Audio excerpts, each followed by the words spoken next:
Wherever you go, whatever you do, throw a little at it. Omax, Vest and Briefs.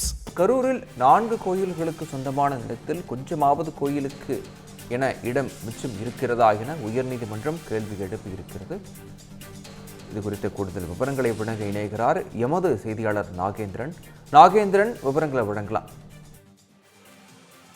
வணக்கம் விக்னேஷ். கரூரில் கோவில் நிலம் பத்திரப்பதிவு செய்வதற்கான தடை நீக்கப்பட்டது ரத்து செய்ய கோரிய வழக்கு உயர்நீதிமன்ற மதுரை கிளையில் அந்த வழக்கு என்பது வந்தது.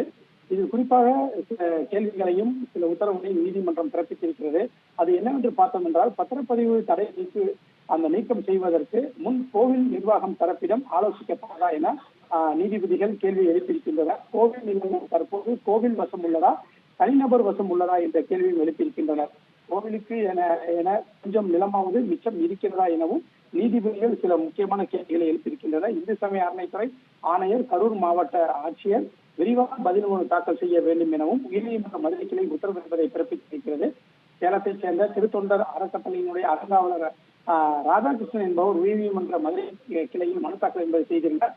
அதில் என்னவென்று பார்த்தோம் என்றால், கரூர் மாவட்டத்தில் உள்ள மிகவும் பிரசித்தி பெற்ற பாலசுப்பிரமணிய சுவாமி திருக்கோயில், கல்யாண பசுபதீஸ்வரர் கோயில் திருக்கோயில் மற்றும் ரவீஸ்வரர் சுவாமி கோவில், அந்த குப்பச்சிபாளையம், அந்த விக்னேஸ்வரர் கோவில் உள்ளிட்ட கோயில்களுக்கு சொந்தமான பல கோடி ரூபாய் மதிப்பிலான 15 கிராமங்கள் உள்ளன.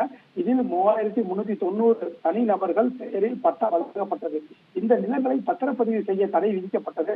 இந்த நிலையில் சுமார் 3085 ஏக்கர் பட்டா நிலங்களுக்கு பத்திரப்பதிவுக்கான தடையை நீக்கம் செய்து அரசாணை என்பது பிறப்பிக்கப்பட்டுள்ளது எனவும், இதனால் கோவில் நிலங்கள் பட்டா மாற்றுதல் செய்வதற்கான வாய்ப்புகள் உள்ளது எனவும், எனவே அந்த அரசாணை ரத்து செய்து அதுவரை அந்த தடை விதித்து உத்தரவை பிறப்பிக்க வேண்டும் என அந்த மனுவில் கூறியுள்ளார். இந்த மனு பார்த்தோம் என்றால், நீதிபதிகள் சி வி கார்த்திகேயன் மற்றும் நீதிபதி சக்தி முன்பு விசாரணை தரப்பில் ராதாகிருஷ்ணன் நேரில் ஆஜராகி கோவில் நிலங்கள், இந்து சமய அறநிலைத்துறை ஆணையர், அரசு செயலாளர், மாவட்ட ஆட்சியர் 3 பேரும் இணைந்து ஒரே நாளில் கோவில் நிலங்களை பத்திரப்பதிவு செய்வதற்கு அனுமதி வழங்கியுள்ளனர். இது சட்டவிரோதம், கோவில் நிலங்களை தனிநபர் வசம் கொண்டு செல்லும் முயற்சி என வாதிட்டார். தமிழக அரசு சார்பில் தலைமை வழக்கறிஞர் விஜய நாராயணன் ஆஜராகி வாதிடுகையில் 80ஆம் நூற்றாண்டுகளில்